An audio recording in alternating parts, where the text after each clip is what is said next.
어제 6장 14절에서 이후의 내용은 친구들에게 책망하는 그 내용이었습니다. 이제 오늘 본문 7장은 고난 가운데 있는 욥의 탄식입니다. 쉽게 말해서 욥이 넋두리를 하고 있다고 할 수 있어요. 1절에서 10절은 자신의 처지를 넋두리하고 있고요. 11절에서 21절은 하나님에 대해서 넋두리를 합니다. 일종의 그 후반부는 11절에 그 하나님에 대한 항변입니다. 한마디로 하나님께 따지고 있어요. 어떻게 한낱 인간이 하나님께 따질 수 있느냐? 너무 힘드니까 그렇게 하게 된 것입니다. 그래서 오늘 새벽에 우리가 함께 받을 교훈의 말씀은 평소 이근희 목사님 얘기하셨듯이 망하더라도 넘어져도 하나님 쪽으로 넘어져서 토로하자 하는 것입니다.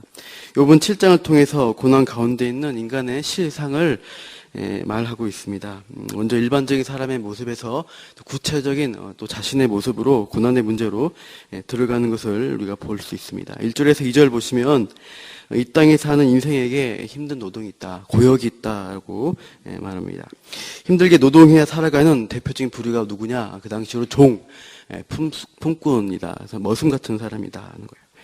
뜨거운 떼약볕 아래서 일을 하는 것입니다. 농사꾼의 종이면 땅을 갈아야 할 것이고, 목동의 종이면 그런 목축업의 종이면 양떼를 치면서 이리저리 쉬지 않고 이동을 해야 하는 것이에요.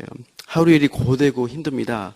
그래서 종이 바라는 것은 뭐라고 합니까? 2절 보니까 노동이 끝나서 이제 쉴 수 있는 저녁 그늘을 기다립니다.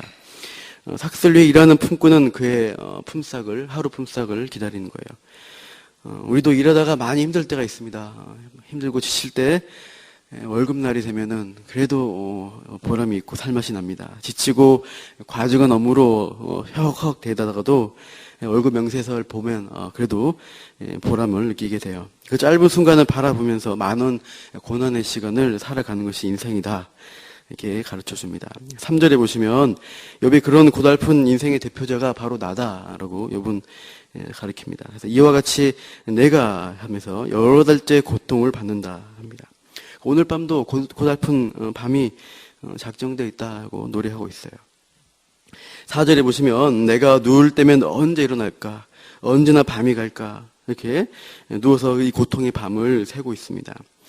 새벽까지 이리 뒤척 저리 뒤척 한다고 하죠. 그래서 자고 쉬는 그 시간에도 쉬지 못하고 더 힘든 것입니다. 몸도 힘들고 마음도 힘들고 고민만 많습니다. 잠이 안 옵니다. 5절에 욥의 몸 상태를 이제 묘사하고 있어요. 네 살에 구더기와 흙덩이가 의복처럼 입혀진 상태라는 거예요. 발바닥에서 정수리까지 종기가 났다고 했습니다. 피부병이 악성으로 난 것이에요.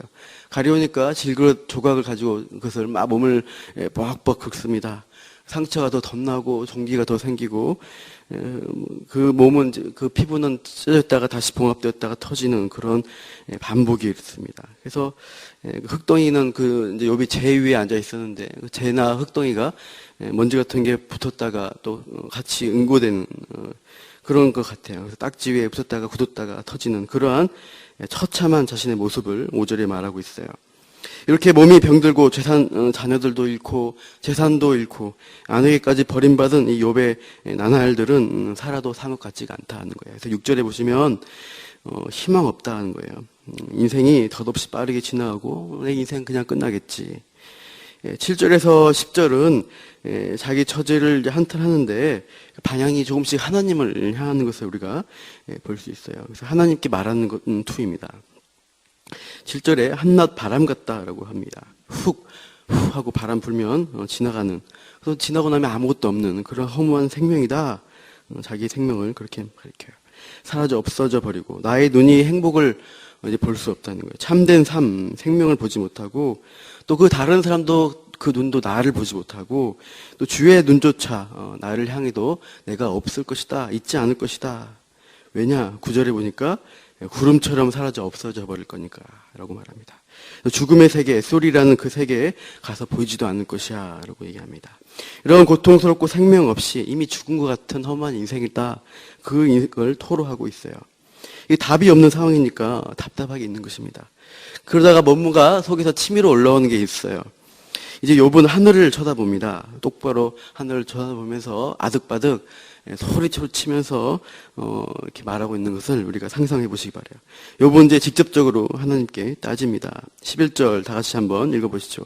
시작. 그런즉 내가 내 입을 금하지 아니하고 내 영혼의 아픔 때문에 말하며 내 마음의 괴로움 때문에 불평하리이다. 내 영혼이 아프다. 내 마음에 괴로워서 이제 불평하겠습니다. 이렇게 어떻게 보면 하나님 앞에 선전포고하면서 얘기하는 거예요. 그래서 12절 내가 바다입니까? 내가 바다 괴물입니까? 왜 나를 지키십니까? 얘기하죠. 이 지키신다는 것은 감시하고 목 조르고 못 살게 구냐 이런 뜻입니다. 저를 가둬두고 힘들게 하십니까? 이런 뜻이에요.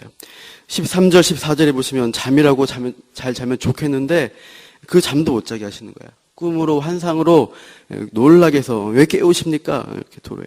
15절 그럴 거면 차라리 숨막혀 죽는 게 낫겠네요. 이렇게 얘기하죠. 16절에도 나를 놓으소서 제발 좀 날 버려주세요 라고 외치고 있습니다. 17절에서 18절 그 내용은 또 이렇게 마음을 두셔서 아침마다 권징하시고 단련하십니까? 시편 8편 4절은 비슷하게 되어 있는데 사람이 무엇이기에 주께서 그를 생각하시며 인자가 무엇이기에 주께서 그를 돌보시나이까 이렇게 하나님의 보호를 노래하는 내용인데 여기서는 비슷한 구절이 하나님의 어떻게 보면 어떤 지독한 징계를 가리키는 그런 내용이죠. 그래서 이제 계속 하나님 19절에서는 왜 이렇게 저를 그 눈을 돌이키지 않고 감시하십니까? 이런 말투입니다. 20절에 사람을 감찰하십니까? 그 하나님께 대해서 얘기하면서 나를 20절에 마지막에 관역판으로 삼았다는 것입니다. 화살을 쏘지 않습니까? 화살이 관역판에 탁탁 꽂힙니다.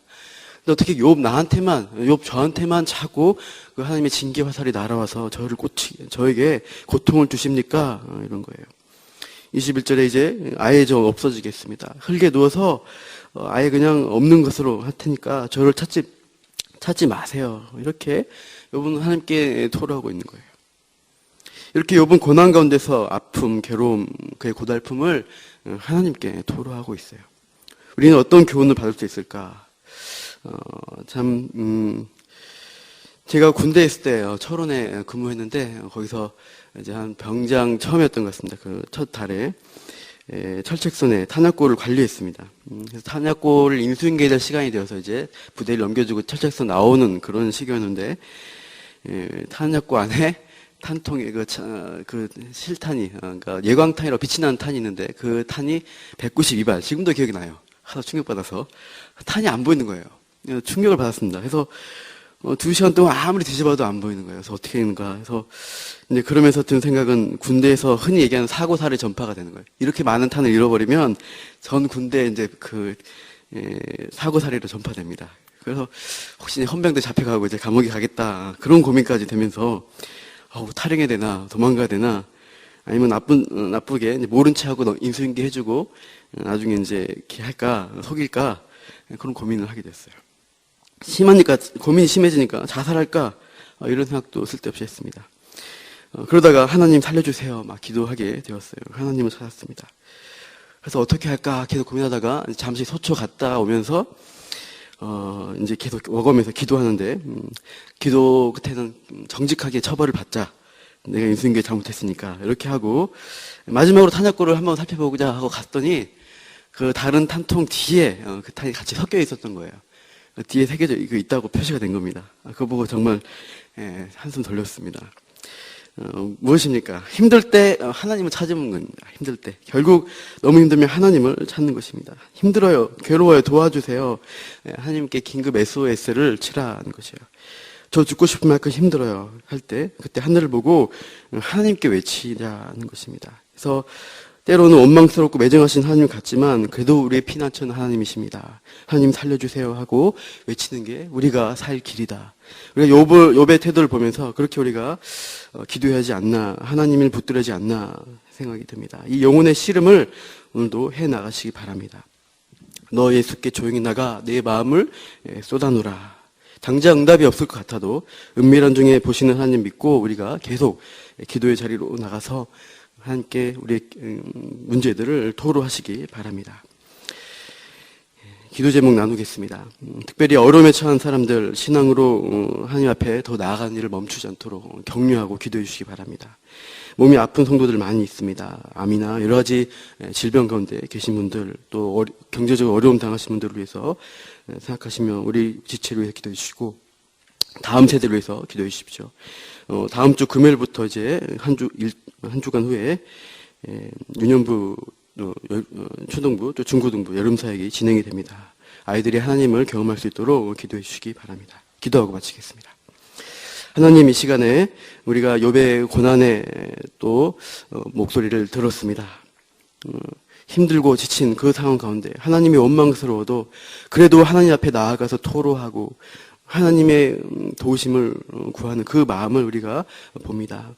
우리 시대도 참 어려움과 고난이 많은데 하나님, 이 시간 우리가 힘들어도 주님 앞에 나와서 고백하고 주님을 의지하고 주님이 도와주시기를 구하기 원합니다. 이렇게 우리가 오늘도 주님과 동행하며 살 수 있도록 기도의 시간 인도 함께하여 주옵소서. 감사하며 예수님 이름으로 기도합니다. 아멘.